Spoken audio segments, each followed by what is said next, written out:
যারা আওয়ামী লীগ গভর্নমেন্টে আওয়ামী লীগ হচ্ছে, বিএনপি সময় আবার বিএনপি হচ্ছে, এই যে এই পোলটি এই ডিগবাজিগুলো। কাকে পোল্টিবাজ বললেন শবনম বুবলি?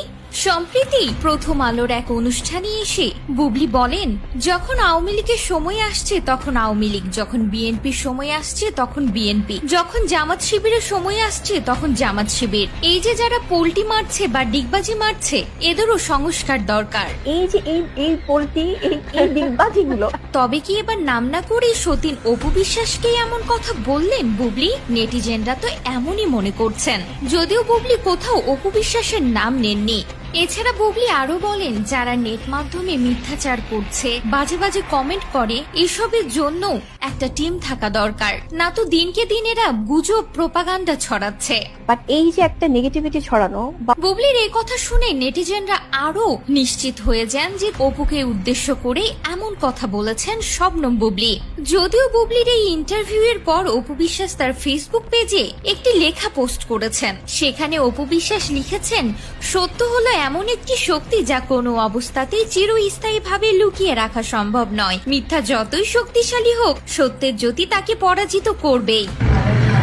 এই প্রথমবার সিগনেচার বাই বিউটি পার্লার। হঠাৎ অপু বিশ্বাসের এমন ইঙ্গিত দেখে নেটিজেনরা তো হতবাক। তবে কারো বুঝতে বাকি নেই যে এ কথাটি বুবলিকে উদ্দেশ্য করেই অপু বিশ্বাস লিখেছেন। কেননা পরিমণি কিছুদিন আগে একটি চ্যানেলের সঙ্গে ফোনে কথা বলেন। সেখানে পরিমণিকে বলতে শোনা যায়, বুবলির তো এখন গান বাংলার কর্ণধার তাপসের বাড়িতে অনেক যাতায়াত, সেই ভালো বলতে পারবে তাপস গান বাংলার আড়ালে কোনো বাজে কাজ করে কিনা।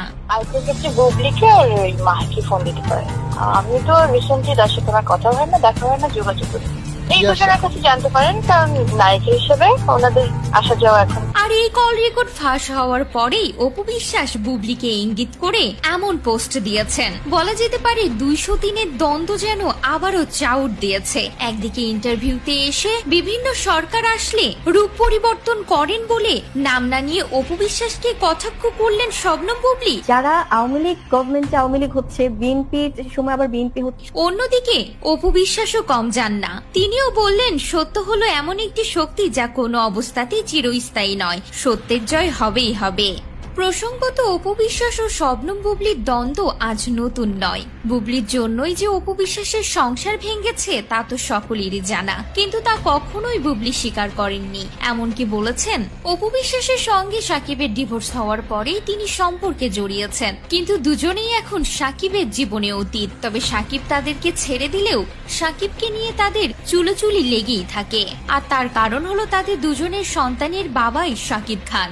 এখানে শেষ নয়, দুজনেই আবার পুত্র সন্তানের মা, তাই স্বাভাবিকভাবেই যে তাদের রেষারেষি থামার নয় সেটা তো বোঝাই যায়। তবে সোশ্যাল মিডিয়াতে সবার সামনেই যে এভাবে তারা রেষারেষি করবেন তা হয়তো বা কেউই ভাবতে পারেনি। তো ভিউয়ার্স, আপনি অপু বিশ্বাস নাকি বুবলি কার সাপোর্টার? অবশ্যই কমেন্ট করে জানাতে ভুলবেন না।